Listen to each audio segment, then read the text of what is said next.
Hello, everyone. Welcome. I'm so excited to have Laura Albee join us today. Hello, Laura. Hello, how are you? Very well. So thank you for joining us. And you are a children's author. Can you tell us I, about that? I still laugh every time I hear you are a children's author because and I saw one of the questions in the chat and I can't remember who asked, but did I intend to be a children's author? No, I didn't. It was an accident. It truly was an accident. And it began very similar to what's happening right now with your fables, and it won't be a fable once you finish it.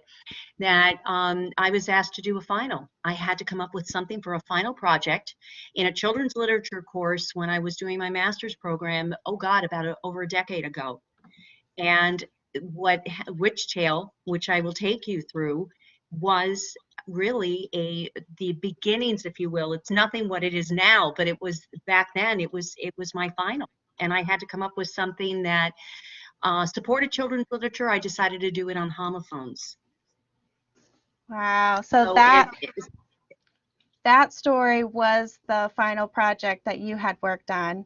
that was it. That was it. We had to choose something that reinforced the importance of children's literature. And at the time, iPads were just beginning to be talked about. So all the rage, everybody was putting together projects that really revolved around electronics. And me being the generation that I am, I can barely master turning on and off a cell phone, let alone a computer. So I decided to do it the old-fashioned way. And I went into my children's literature book that you all have, very similar. And I looked up, what could I write about? And I thought, oh, homophones. How many books are there on homophones? There were very few. And homophones, if you don't know what those are words that sound the same, but they're sometimes spelled differently and have different meanings. So, for instance, which you have which way will I go versus witch that rides. She has a cauldron and she's on a broom every Halloween.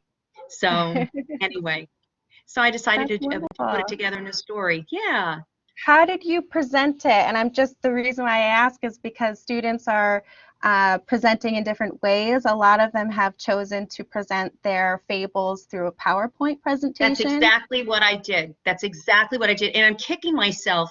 If I was more organized, right now I'm in the middle of doing my dissertation, so everything is a complete and utter disaster.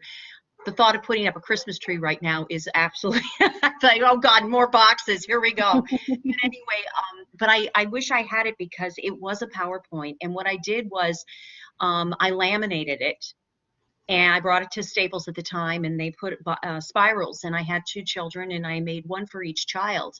But obviously I brought the hard copy in for the purpose of the project. And we did a final presentation and we could go around and look at everybody's project and write a note to everyone about what we thought of it. So that's what it was. It was really a PowerPoint turned into a book. Wow. And so approximately how many years later did you decide, actually, I want to publish this? And what was that process like? It was 7 years later. I was working as a behavior analyst up in a district up in northern Connecticut. And I have a friend of mine, and you should get to know her too. Her name is Michelle Spray. And Michelle writes a series of children's stories about children with disabilities and special needs. She herself has children with one has extensive medical needs, the other one has extensive disabilities.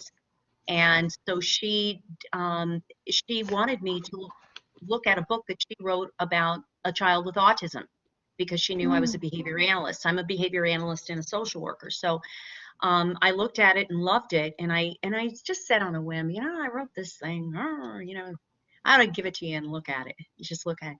And she looked at it and she said, "Oh, this really should live on." I said, "You're kidding." And she said, "No." So I literally took it and started to develop it a little bit. She said it needed developing, and it sure did. And so the rest is history. It was a self-published, my first endeavor, and many of you may do this. And that's the beauty. It's almost like self-publishing to me is tantamount to the American Idol of literature, meaning you don't need an agent anymore. You can go out there and get noticed by writing.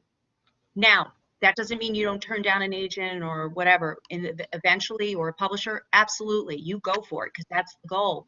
But you can get noticed by doing work, you know, and especially if you have resources around you and you have people proof your work and tell you if you're, you know, on point or if you're not. But that's really how it began. And Wow. she edited, and my art. I'm laughing because it was a global event, meaning my artist was in. She's in the Ukraine. Great. I saw that. Yes, Valeria Lenova. We have never physically met in the flesh, but Wow.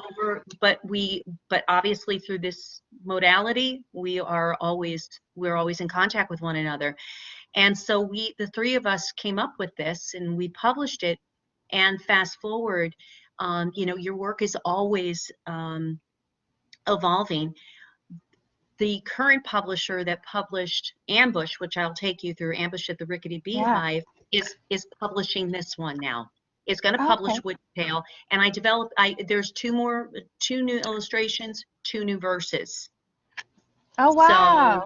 that's what you keep doing. You just keep evolving the story, and so now it's the way I want it to be. It really is. So But never. the version I have is the original version. The original version, and I would love to one day when I have my act together, I'm going to find the original, which was The my PowerPoint version. project. Yeah, Yeah. exactly. But yeah, this is the original, and then the editors, my publisher liked it, and they said, you know, would you be interested in publishing this one with us? And I said, absolutely. Oh, So wonderful. Very cool. yeah. Well, which story would you like to start with first? Have I always loved writing? Yes, Christopher. I have, Oh, but I wasn't very good at it. Honestly, I was okay. I was okay. I was good. I mean, poetry I could write very well. yeah. Ashley, do you have a question you want to ask? You can type it in the chat. Thank you for raising your hand. Yeah, while she types, I wanted to say that I was telling Laura that my neighbor actually asked me to read her short story because she hopes to get published someday and is working on a chapter book. And so, oh, it looks like she had left the session. Hopefully she gets He's back having on. trouble with your service. Oh, yes, yes. Yeah. Well, this will be recorded so we can share it with her afterwards if she's not able to join. But in any case, my neighbor was telling me that Amazon, you can get published through Amazon now through Kindle books, and That's it's exactly it. self-published, and you make all the profit. I believe they don't even take a commission, and you own the rights to it once you publish it. So is that the process that you went through? It is, and there's a little bit more to it than that. Kindle is great, and Amazon is very good, and they will check everything too. So, you know, they have standards as well. They're not just not going to publish anything. They want it to be a good product, because actually that's a brand. You represent yourself. You're a brand, if you will. But there's a thing called a copyright. It's very important to get your work copyrighted, because if you don't have it copyrighted, somebody could say it's theirs or can turn around. So that's one of the things that I was really hell-bent, if you will, about getting it copyrighted before I even sent it to anybody to look at it, because I was so worried that someone would take the concept. That's smart. And there's oh, yep. Oh, go ahead. You finish. There is a process that you can go through at your leisure. You can look up the copyright. It's through the government, right down in Washington, D.C., the Library of Congress, and there's a whole website dedicated just to the process of getting your work copyrighted. It doesn't have to be a finished product, mind you. Good. That's really good to know. Thank you for sharing that. We have a question. Have you traveled to schools and read your stories to students? You know what? Since COVID, here's the one thing, and since COVID, no. Who launches a book Who launches? No one, but 2 books during COVID. Me. And so that means you're grounded. But anyway, but no, when Witch Tale came about, I was working in a public school system. So at the time I was reading it to the kids to see their reactions, to see if Nice. they were even going to respond well to it. They were my test audience. How did they So, but respond?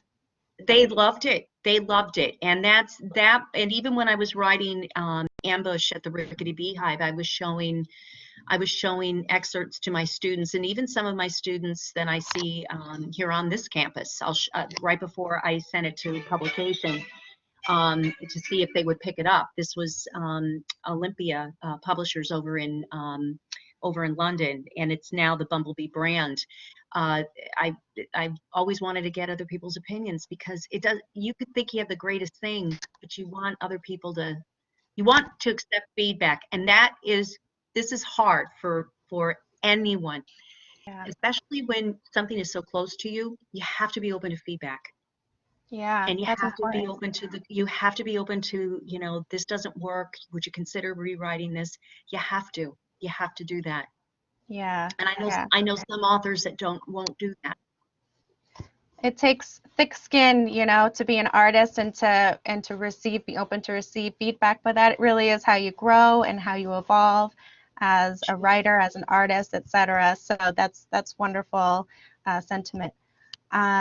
Let's get into sharing your story, shall we? And we'll take more questions. Do you want to start off with Ambush at the Let's Rickety do Beehive? that.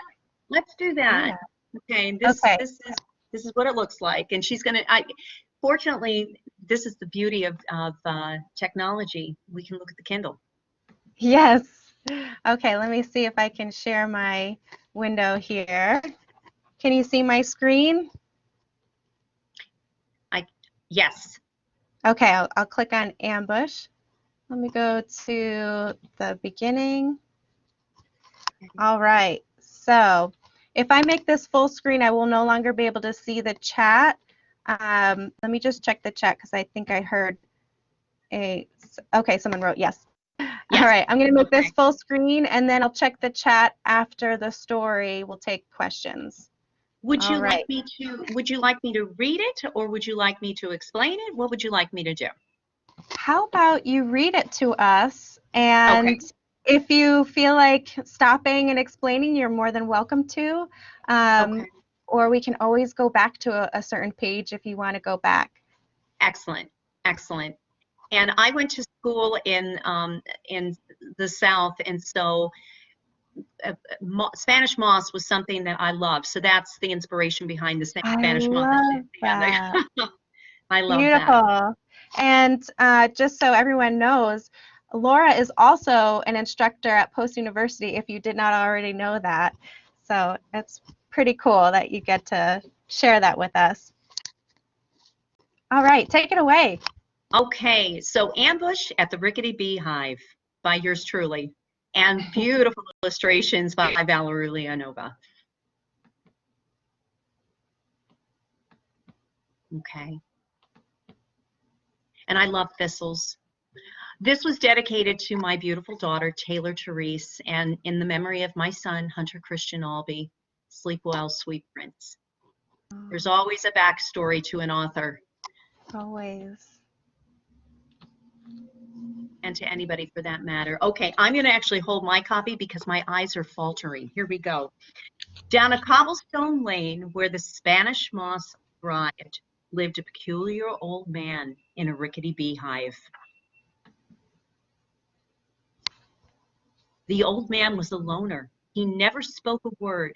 He tended to his bees, making honey and lemon curd. His bees were quite industrious. They were efficient and they were swift, extracting nectar from each blossom, being mindful not to drift. With careful orchestration, every bursting honey sac funneled sweet confections into every crevice and waxy crack.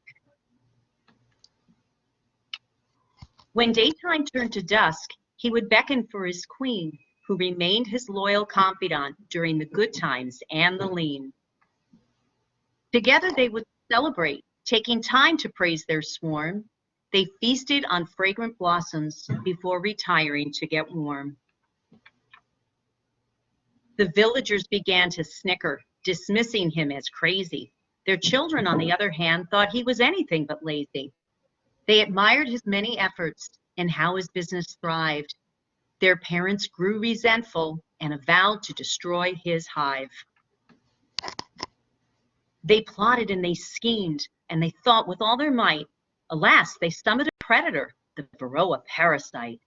This cunning little creature is the biggest threat to bees. They suck bees' blood and spread disease, satisfaction guaranteed. So, on the eve of summer solstice, in the dahlias where bees lie, the Varroa mites' deadly ambush took their colony by surprise. With chivalry and valor, the bees defended their royal queen, succumbing to an illness, thus taking one for the team. The old man was devastated. Who would do such a terrible thing? Did they not think of the repercussions and the beauty that bees can bring? Besides producing honey and making candles from their wax, bees pollinate the flowers and the wheat that feeds the axe. The old man was their keeper, and he was determined to make things right. He needed to find them shelter so his bees could survive the night. The old man placed his queen into a temporary hive, and through his tears he solemnly vowed that their colony would survive. The skep looked like a basket. It was delicate and worn, its base an old cheese press lined with hooky thorns.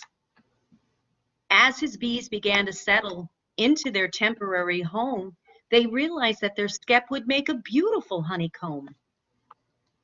Because of doctor's orders, the queen took that summer off. The peonies had no luster. The magnolias had no waft. The townsfolk soon grew to realize that their envy and their deeds not only destroyed a livelihood, it turned their flowers to weeds. They paid a restitution for the pain that they had caused. They nixed the use of pesticides. The Varroa mite outlawed. 3 seasons in one summer, beneath a sun-drenched orange sky, you could hear the bees a-buzzing, and that, my friends, is why. Every single creature has a purpose at their birth, especially little honeybees, and their worth to planet Earth. Wow. Look at That's this last picture. Beautiful. And that a skep is a hive. It's a man-made hive made of it can be a cheese press with a basket, but that's what it is. It's a man-made hive. Wow. Yeah. I love this glossary too that you have included. You know what? It was funny because when I first wrote the book, I had a friend of mine that said, "Laura, these are big words. These are big words." And I do love language. And Yeah. I said, "Well, you know what? I'll create a glossary." And she said, "I think you need to." And that was, again, feedback that I received from others. And that has been a big draw, by the way, with a lot of the comments that I'm getting, feedback that I'm getting on the book, is they love the glossary. So even if a parent doesn't know, you can discover the words together.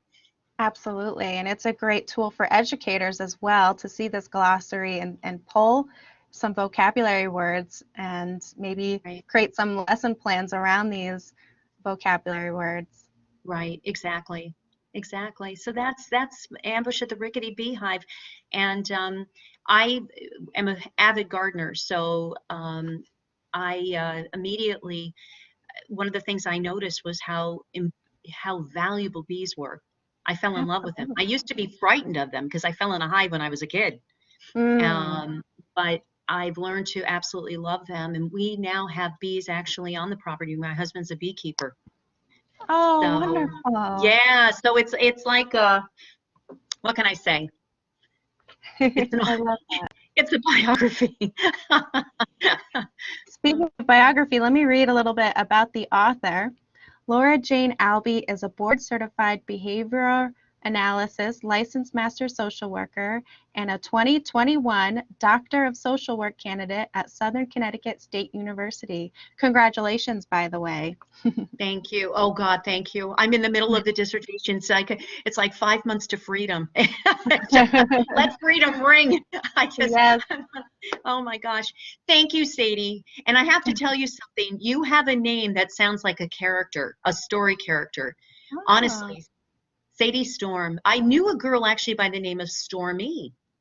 nice. Her name was Stormy. So those are great names. No, it's true. It's a beautiful name. So, She serves as the program chair for Post University's Pathways program, a program designed to facilitate a student's social, emotional, and transitional goals before pursuing college, employment, or trade school. Laura and her family reside on their Connecticut farm with a menagerie of animals, including 2 lovable Pyrenees, 6 cats, and a gaggle of geese. Laura is an avid gardener, and through her work with flowers, that she fell in love with bees. Wonderful. yeah, I'll thank you. quickly read about the illustrator. Valeria Lanova has been illustrating children's books for over 5 years with more than 40 books to her credit. Based in Ukraine, Valeria has worked all over the globe transforming visions into memorable characters and storylines that capture the heart and imagination of every reader. Her dream is to bring a bit of happiness to every child. Yeah, she's a beautiful, beautiful illustrator. Everything that I have seen her done, the work is just lovely, absolutely lovely. And she's able to take a vision and just make it into something, which is so lovely. It's a gift. Nice. Yeah, absolutely. And acknowledgments to my husband, Denny. You remain my reason why. That's beautiful. Aw, I'm aw. going to go back to the chat over here. I'm hearing people right. Um, I love this story. Yeah, it's great to hear your feedback, everybody. Kelly says, I love the rhyming. Yeah, that was really impressive to me. Rhyming isn't always come natural to me. We did a whole unit on poetry, and some students have experience writing poetry. But yeah, what was the process? Had you written stories that rhyme before or I was very poetry? good at that. That was my strength, was poetry. And that was something I wasn't good when I was a kid at the short stories. My sister was so good at being able to come up with something. She had this wild imagination. But me, I was more, poetry resonated with me. And I became a music major at one point in my life. Oh, So wow. I think that just, if you look at songs and lyrics, it is poetry. A lot of Mhm. it is poetry. So I think that's where it comes in. I think too, stories that involve rhyming, there's rhythm, and that was very important to me, to hear the rhythm. There's a certain cadence, and what bothers me is if I hear something that I know doesn't quite fit, you go in there and you try to work it through. Even with Witch Tale, I still go back and say, oh, I wish I had done this because I'm not so sure I like that. So Yeah. yeah. I think artists are we're all our own worst critic in that way. We always want to Yep, look for how we can improve our work, but that was absolutely. beautiful. And I agree Well, with you. thank you.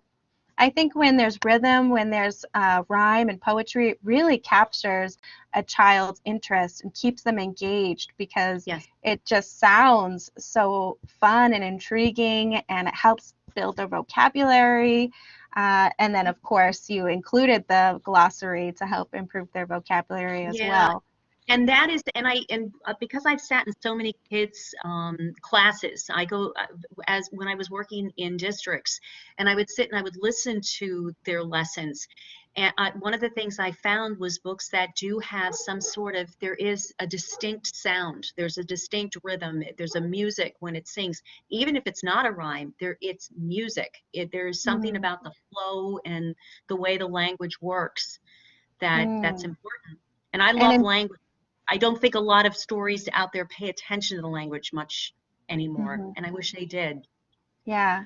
And then it's enjoyable for the reader too, to read Yeah, it out loud and to have that rhythm and flow sure. is Well, is Dr. really fun. Seuss, Dr. Yeah. Seuss. mean, that's it, because if some of you will go on to become early child educators, and one of the things that you try to help kids with is nonsense words. You're probably in your studies are going to look at nonsense words, and they're going to ask the child to be able to not only repeat the nonsense word, but come up with words that are similar or sounding similar. And you can hear those children that have no problem, they can make that connection. And then there are other children that really struggle with it. And Mm, so that's why I think too, rhyming books are important, because they can make those connections, yes. because it doesn't always come easily to people. And the predictability of it, a child knows what to expect, with a similar sound, and might even be able Right, to predict what the rhyme will be, what the right, rhyming word will be. And the more they hear it, the more they start to remember it. And I right. think that rhymes are triggered in our memories. We're able to access them a little bit more easily. Yeah, So, one of my favorite songs when my daughter was really little, because we were big Sesame Street fanatics, and it was the Ladybug Picnic. Do you remember the Ladybug? One, oh, two, three, 4, 5, 6, 7, 8, 9, 10, 11, 12, and the Ladybugs went to the Ladybug Picnic. And that always stayed with me because it was catchy. And then, you know, right. they talked about the high price of furniture, rugs, and fire insurance for ladybugs, and so it just stayed with me. So Yeah. anyway, that's just me. So you never know, maybe your book will leave that lasting impression on readers and stay with them too. Yeah, yeah. What do you hope that readers will take from this book?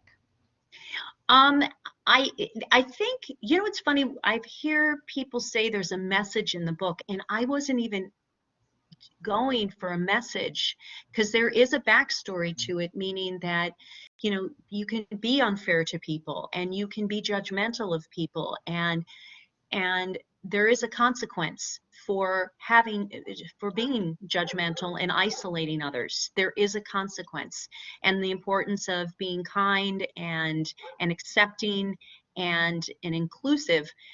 There, I was trying to all I really my main premise of the writing the book was talking about the value of a bee.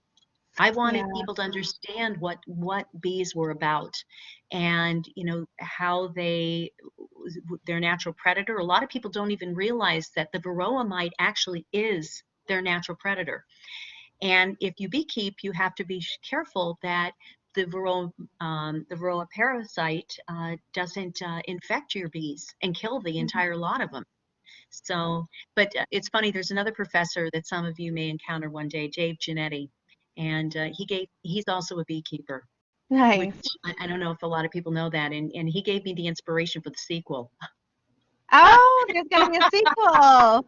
Oh, I'm teasing. I gotta figure it out. But his thing was the battles of the beetles, because the beetles can be Oh. very difficult with bees. So, but anyway, I'm Ah. rambling. But that's No, that's yeah. interesting. And I was going to ask you if you had ideas for other books. So that's cool that you already are thinking about the sequel. Yeah, well, I'm also thinking about, I like insects, believe it or not. Insects are really peculiar to me. I love stink Mm, bugs, and this is the time of year where you're becoming infested with stink bugs and right. ladybugs and all sorts of stuff. So I'm thinking of the wheels are turning, and after I finish my dissertation, I'm thinking about putting something together on that. Maybe speak with an entomologist, right? Study Yeah, of bugs. yeah. But I think bees are so important, especially as they face so many challenges right now, and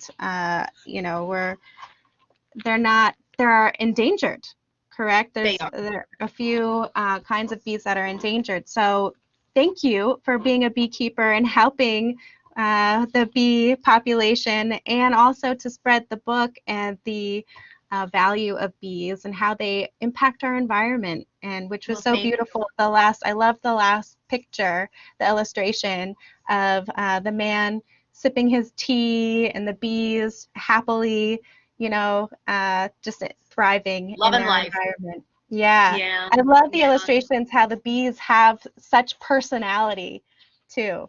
They're just laying And that's back on the Valeria. I flower. know that's her gift. She is a very, very gifted artist. She Yeah. everything she you just can't help but smile when you see her work.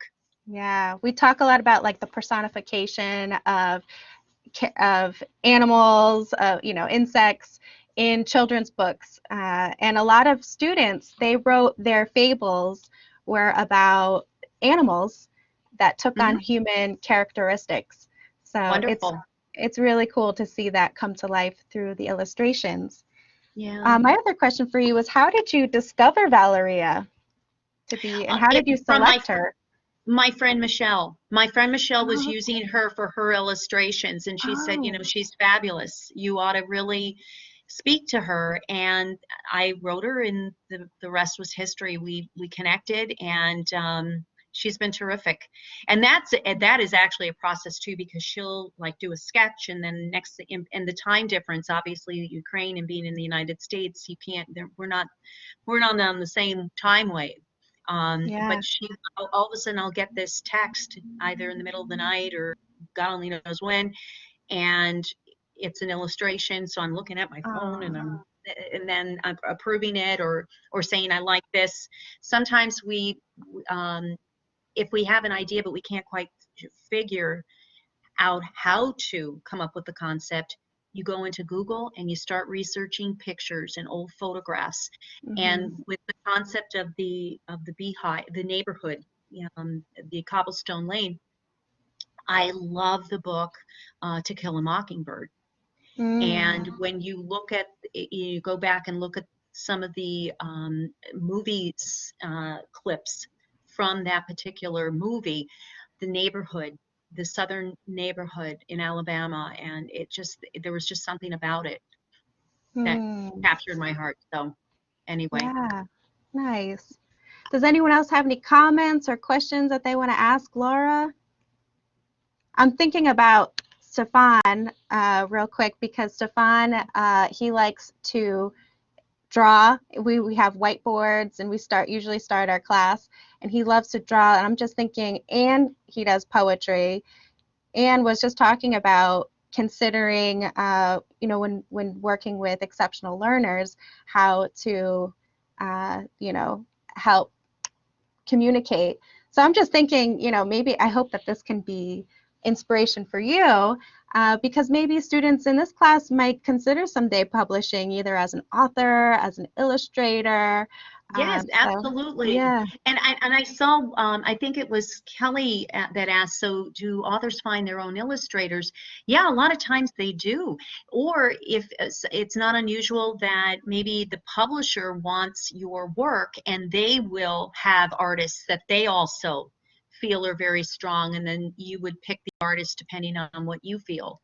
It's a partnership. So there are sites on Facebook dedicated solely to up and coming writers and artists, where you just network.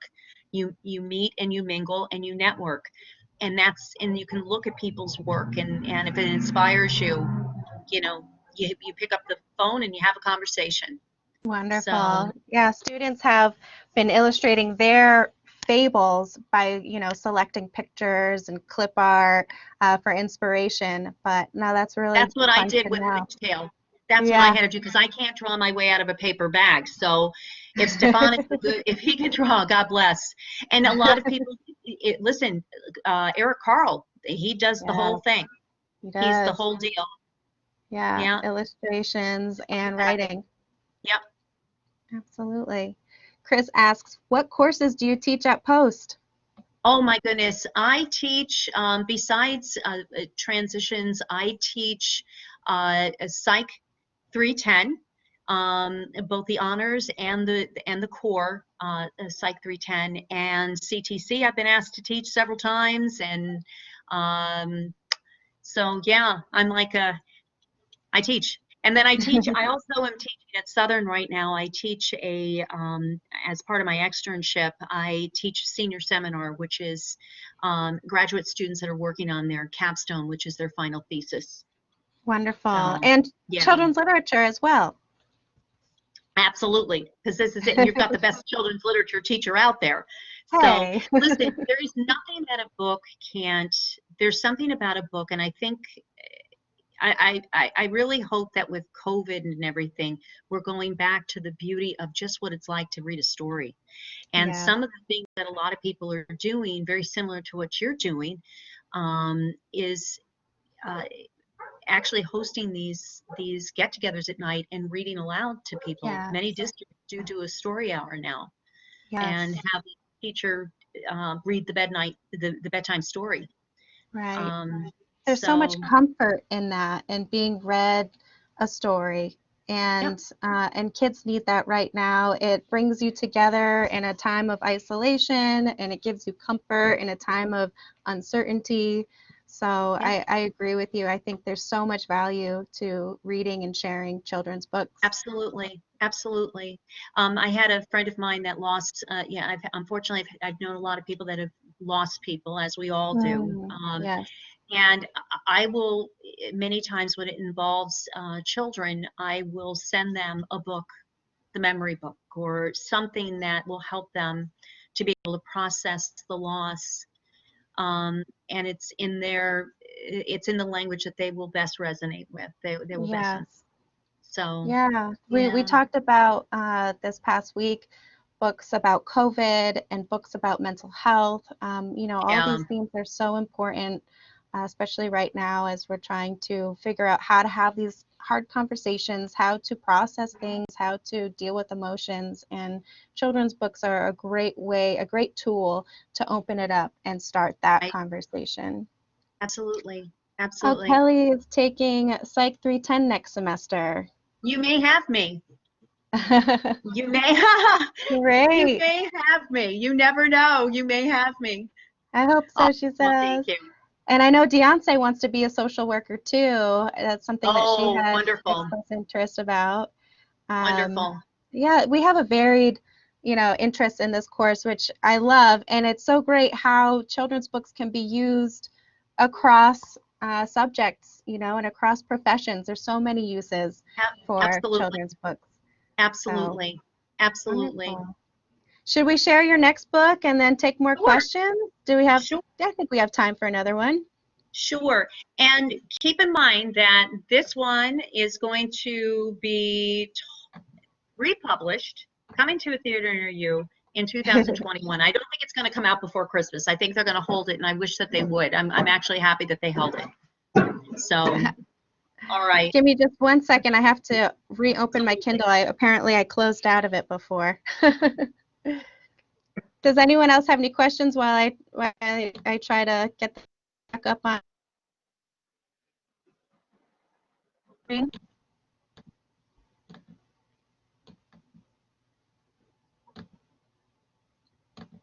Okay, I think I have it here. Library. Can you see my screen all right? I can. Oh, perfect. And there's Valeria. Oops, let me go. There See, she is. when you self-publish, you can put pictures and things. It's I beautiful. love it. She's lovely. So, which tale of bewitching brew of homophone? Again, yours truly in Valeria Leonova. Nice. Okay, and then this gives you the copyright information.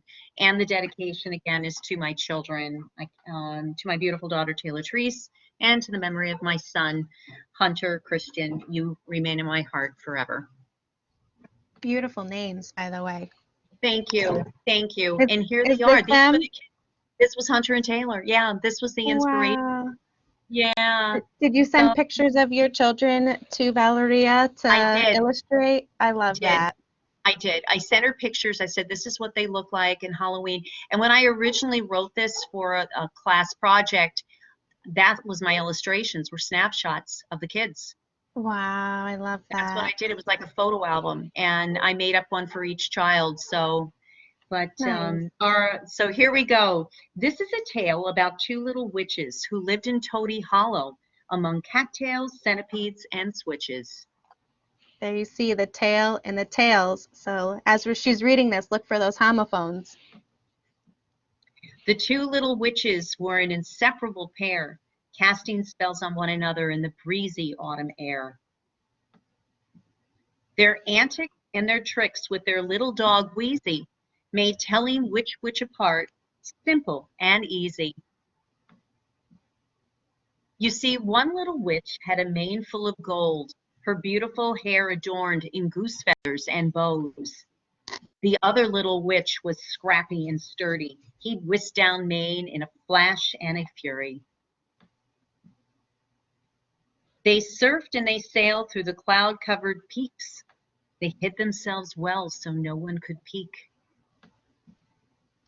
The two little witches soared high in the night sky until the two were too weary and a sight for sore eyes. After an evening of cavorting in the chilly night sky, the two feasted on toadstool chili and a plum and sour fly pie. As spiders spun bunks there, oh God, as spiders spun bunks there in the cobwebs and thicket, the two settled into their beds, serenaded by crickets. Beneath the strawberry moon and a star-covered sky, where a cool mist glistened and mist moments passed by. The two little witches were a remarkable pair who dreamed of cattails and spirits and roasted goose with wild pear. Food was very important in our house. Mm. Nighty-night, little witches, sweet dreams and say your prayers. The nights of Toady Hollow will protect you with loving care. Sleep well, little witches, until we meet again. I wish you endless adventures and witch tales which never end. Beautiful. I love how Yeah. the dog is portrayed as the knight Yeah. in that one illustration. Yeah. And from a I can't wait to, I hope you invite me back because I'll give you the new one when it comes out because it's interesting. Sure. I would love you to do a comparison because you can see then how everything evolves. Everything stayed Yeah. the same except I've added some stuff to it. There's 2 new pictures and there's 2 new verses. But again, because this is an educational piece, it was important to do the glossary, if you will, and how it's used. So Oh, you'll see I the love that. words. Yeah. And then I gave exercises in there for the teachers. Yeah, So they so let's didn't take a have, look at this. So, a note from the author, homophones are words that sound the same but are spelled differently. When I was learning how to read and write, I didn't understand why 2 words that sounded the same were spelled differently. It was too confusing. However, once I learned the right way to read and write using homophones, my vocabulary improved. I hope this story is fun to read. You'll see, once mastered, homophones can be so much fun. And I love how you used the homophones while describing what homophones are. I think that's brilliant. And then the list of these different homophones used in the story and their definitions. thank you. And then also, since this course is children's literature and language arts activities, so we're learning about language arts activities, and as part of their final project, students are selecting a children's book from each genre that we learned about throughout this course.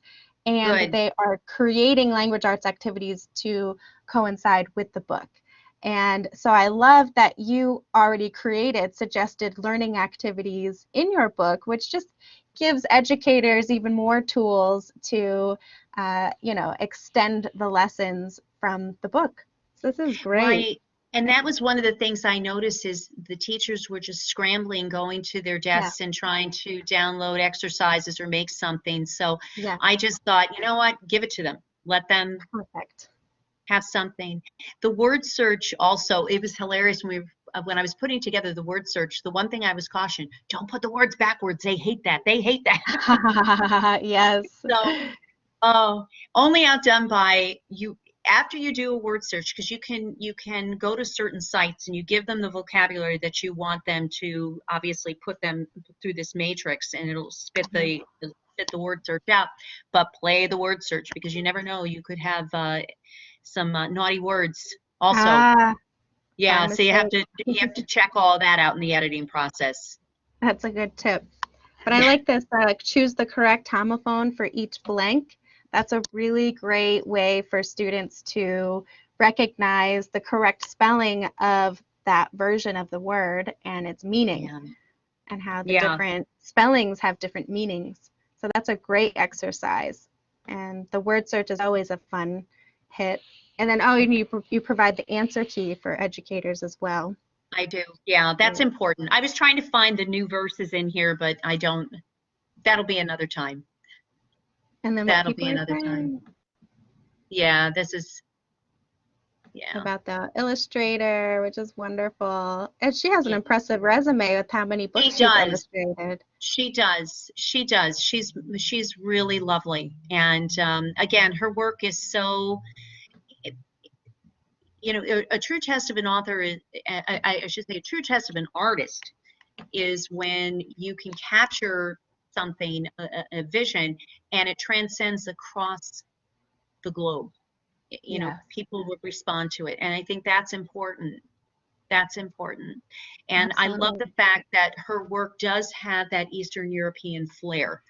You Yeah, can see that. So that makes it kind of fun. fun. In this class, it's so interesting. We really spanned throughout many different holidays through across these 16 weeks. So we covered some Halloween themed books, and now we're into the winter holidays. So we're just touching upon some of those books. So it's very interesting and right in theme with what we've been talking about in this class. So it seems like Halloween was an inspiration for that book. Is that right? Yes, it was my children's favorite holiday. It was also my dad's birthday. So I always Wow. loved Halloween. I really did. But I have to share something with you. When the book was published, honestly, I had people that, you know, again, one of the words that came, one of the advice that always came to me is do not offend. When you write, do not offend. But I had people that were super, super religious find this offensive. They did not know what this was. They thought it was, Hmm. I was celebrating witchcraft, and I had to, you know, the other thing too is when I did my ads for Facebook, Facebook actually blocked me for a little bit. They thought I was referring to homosexual or some homophobic slur. Ah. I said, no. Homophone is a canon of the English language. I had to Hmm. explain what that was. So these are little things too that are very interesting, and little you're not expecting will become problematic. So keep that in mind. You can always Hmm. resolve it, but it's going to take some time and a lot of explaining. Yeah, thank you for sharing that experience. Does anyone have That any was a little hair pulling. Yeah, yeah, I bet it I'm not was. I'm not being I'm not slurring people. No. Yeah, yeah. Well, I know that students have shared their process too when creating their literature, their fables, what inspired them. And I know Sadie was inspired by her experiences. She wanted to bring across a message that resonated with her younger brother that she wanted to teach her younger brother. So that she pulled inspiration from that life experience, but I think also a little bit from her interests in the Twilight books. um, Oh, yeah, and Chris that's too. I nice. know he likes books about um, the mafia and things of that nature. So that he kind of incorporated into his fable. So I'm curious, what inspires you when you write literature? Is it life experience? Is it other works by other authors? What I inspires think you? it's a combination of things. I do think it's a combination of things. I think it can be life experiences, absolutely, absolutely. You know how you feel, and you go through so much. So yes, absolutely. But it's also, you know, what's happening in the current world, and there's so many things, influence of people.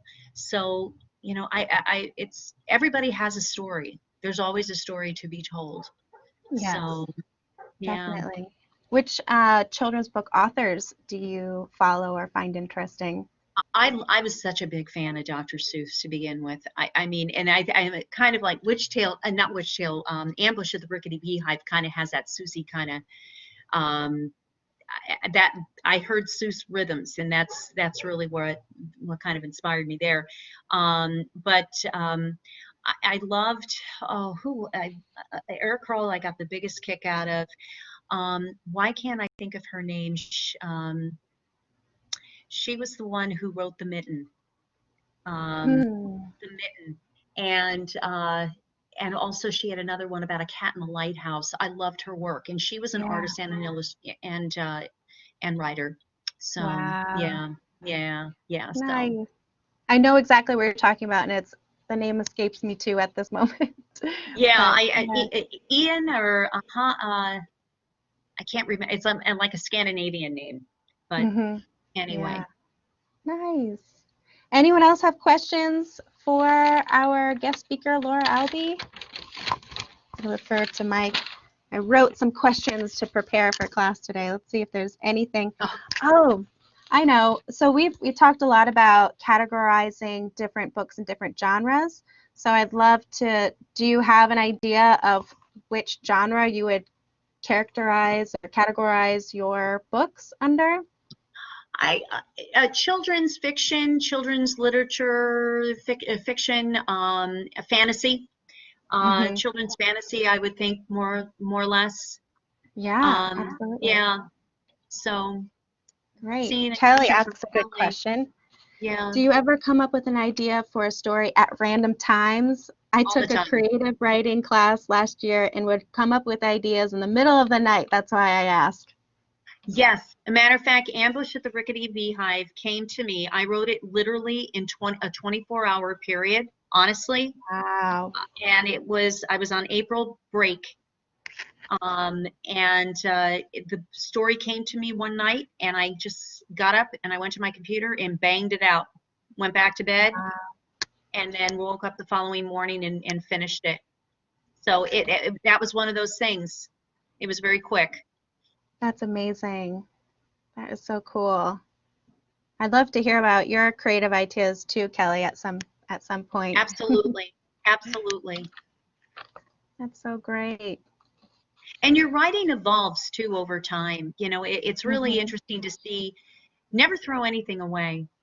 Never, you'd Hmm. be really surprised because all of a sudden you may take something that you didn't think was very good and you just expand on it or whatever. And then you find things, I found things that wasn't very good and it should stay where it is, not very good pile. So, But it could evolve. You never know. Yeah. yeah, No, you that's never know. That's a good sentiment that, all ideas, save them, don't throw them out because maybe you'll revisit it later and Yep, it'll evolve. Nice. absolutely. Absolutely. Sometimes I'm asking students, and I'll continue to ask this question to my students. If you could title the book of your life, what title would you give it? Oh my goodness. And students, I'm going to ask you this question. I've already started to ask you Oh, this in the discussion boards, but this is something I'm going to ask you again in our Unit 8 discussion board as we reflect on everything that we've learned about in this course. And I just like to tie it back into your own life experience and relating this to you and making it personal. So that's why I ask. It's a hard one. I was started thinking about it for myself, I have and there's just two. so many different ways I could go. I know. There are two. One would be Rogue. Oh. I would call them, one would be Rogue. The other one would be You Can't Fix Crazy. And, but I think Rogue best describes me because I don't know. I go about life sometimes. I don't always follow the path that people always want me to, but I get there. And I'll Yeah. always, but yeah, but Oh, anyway. I like that. I like that. I was thinking mine would be life is a circus. There you I do a little bit of circus skills and I intertwine that in my different professional roles. But yeah, and also there's just so many metaphors in the circus world to connect Oh, with absolutely. life. A- So I think I would do something along those lines would be the title of my book. Absolutely. Absolutely. Nice. Well, thank you so much, Laura, for Oh joining gosh, us. listen, you're very welcome. I really am delighted that you invited me. Thank you. And I wish Uh, you all, Kelly, Sadie. everybody. Kara, I wish you all the best. Oh, you're welcome. You're very, very Uh, welcome. Thank you. You really did add so much to our class. And I think, Oh, again, thank you. it's so inspiring to know that you started that last book as a class project. So let that be, you know, Yep.